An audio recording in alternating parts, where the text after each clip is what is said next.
Students of CBSE board class 10 class 12 बच्चों, आप सबके एग्जाम्स ऑलमोस्ट डन है। कॉपी चेकिंग भी 60-70% के लगभग हो चुकी है, बट कई पेपर्स का तो एग्जाम भी नहीं हुआ, तो उन पेपर्स का भी स्टार्ट भी नहीं हुआ। तो जो पेपर शुरू में हो चुके हैं 60-70% डन है।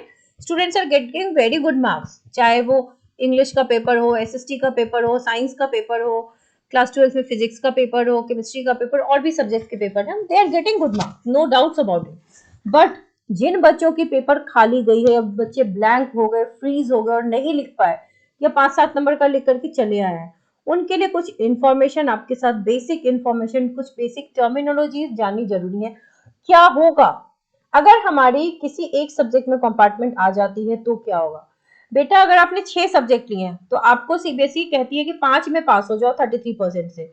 आप 10th में है या 12th में, अगर 6 में से 5 में पास है तो यू आर पास। ठीक है। अब एक इंपॉर्टेंट चीज ये कि मान लो कि कोई बच्चा 12th क्लास में मैथ्स में पास नहीं होता, लेकिन 5 सब्जेक्ट में पास है, तो अगर आप मैथ्स लेकर के आगे बढ़ना चाहते हैं तो आपको 1 महीने बाद जो कंपार्टमेंट एग्जाम होती है वो क्लियर करनी होगी, तब आप मैथ्स वाला कोर्स भी परस्यू कर सकते हैं, एल्स आप बिना मैथ्स के आगे बढ़ सकते हैं। ठीक है। अगर किसी 12th क्लास का बच्चा एक सब्जेक्ट की कंपार्टमेंट देने के लिए एलिजिबल है, 10th क्लास का बच्चा 2 सब्जेक्ट के कंपार्टमेंट देने के लिए एलिजिबल है। अब कितने चांसेस होते हैं हमारे कंपार्टमेंट में? बेटा, यू गेट 3 चांसेस, जिसमें आप सिर्फ उन्हीं सब्जेक्ट का एग्जाम दोगे जिसकी कंपार्टमेंट आई है। पहला कंपार्टमेंट आपका होगा जब आपका रिजल्ट आएगा, उसके 1 महीने बाद कंपार्टमेंट एग्जाम होता है। 55-60% बच्चे वहां क्लियर हो जाते हैं, फिर भी 40% बच्चे जो रह जाते हैं, और नेक्स्ट ईयर जब बोर्ड एग्जाम होता है तो उनके साथ उनका उस सब्जेक्ट का कंपार्टमेंट एग्जाम होता है, तो उसमें से भी बहुत बच्चे क्लियर कर लेते हैं, क्योंकि यू आर गेटिंग 1 ईयर। अब जो वहां भी क्लियर नहीं कर पाते तो सीबीएसई आपको फिर एक चांस देती है, जब उन अगले साल के बोर्ड के बच्चों का 1 महीने बाद एग्जाम होता है कंपार्टमेंट, उनके साथ you get the third chance. Third chance तक अगर कोई बच्चा क्लियर नहीं कर पाता तो फिर in the next session you have to repeat the entire curriculum. अब कुछ टर्मिनोलॉजी जान लेते हैं कि क्या होता है। आरटी कब लगती है? आरटी जो आपके रिजल्ट में लिख के आता है, इट्स रिपीट थ्योरी। मान लो हमारे किसी पेपर में थ्योरी है, प्रैक्टिकल है, प्रैक्टिकल स्कूल से होता है तो प्रैक्टिकल में बच्चे पास हो जाते हैं। ठीक है। पास वही नहीं होता जो एब्सेंट है। तो आरटी मतलब आपको थ्योरी रिपीट करनी होगी, क्योंकि सीबीएसई में क्लास 12th में क्या है ना कि थ्योरी में और प्रैक्टिकल में सेपरेटली पास होना है। तो प्रैक्टिकल में बहुत से बच्चे तो पास हो ही जाते हैं, थ्योरी में कुछ बच्चे जो नहीं पास हो पाते हैं उनके लिए लग जाती है standard word, that is RT, which is repeat theory. ठीक है। तो ये है आरटी की का मतलब कि थ्योरी रिपीट करना है। किसी को सिर्फ प्रैक्टिकल में अगर रिपीट है तो आरपी। ठीक है, कि रिपीट प्रैक्टिकल। रिपीट बोथ भी आता है, रिपीट बोथ। मान लो कोई थ्योरी में भी एब्सेंट था, प्रैक्टिकल में भी एब्सेंट था, रिपीट बोथ। या प्रैक्टिकल में एब्सेंट था, थ्योरी में पास नहीं हो पाया, तो रिपीट बोथ। अब है आरडब्ल्यू, किस सर्कमस्टांसेस में रिजल्ट विथ हेल्ड होते हैं? It is due to many reasons, कभी कभी due to technical error, disputes on unfair means cases, जैसे यूएफएम में बच्चे अगर पकड़े जाते हैं तो उनका रिजल्ट विथहेल्ड भी हो जाता है। जैसे आप बच्चे क्या करते हो ना, रिजल्ट मार्कशीट में कॉपी वाले में क्या करते हो, पैसे डाल देते हो, या इधर रोल नंबर डाल दिया, कोड डाल दिया, जो कि अलाउड नहीं है, तो कॉपी चली जा सकती है अनफेयर मींस की कैटेगरी में, और अगर चली जाती है तो फिर रिजल्ट विथहेल्ड हो जाता है। So clarity on the result of the subject would be shared with student through separate communication. ठीक है, तो ऐसी चीजें ना करें।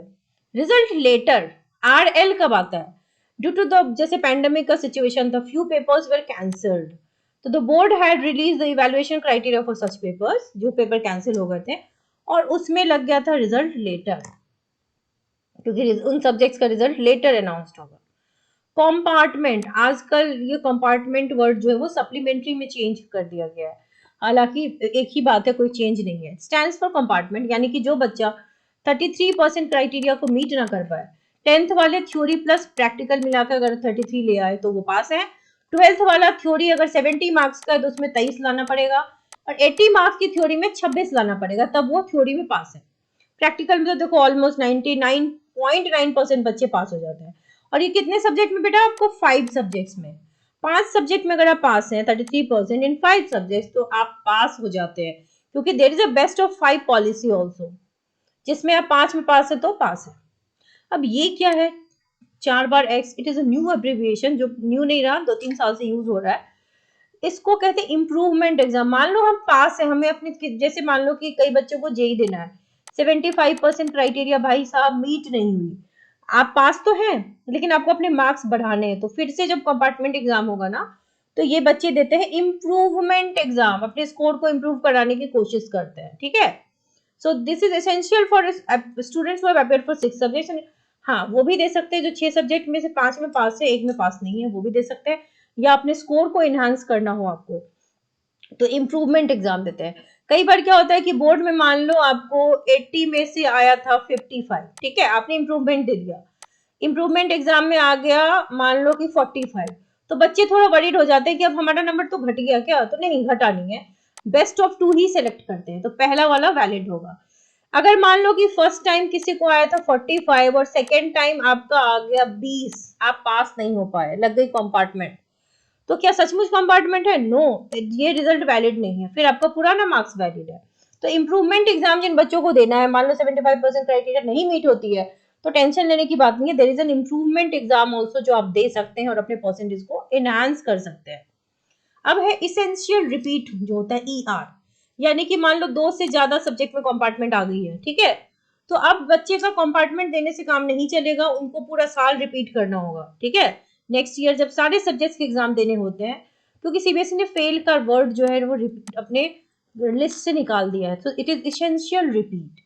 Students who have been given essential repeat are required to appear for the board exam in the next year, ठीक है। तो ये कुछ टर्मिनोलॉजीज हैं जो यूज होते हैं अगर कोई बच्चा पास नहीं हो पाता।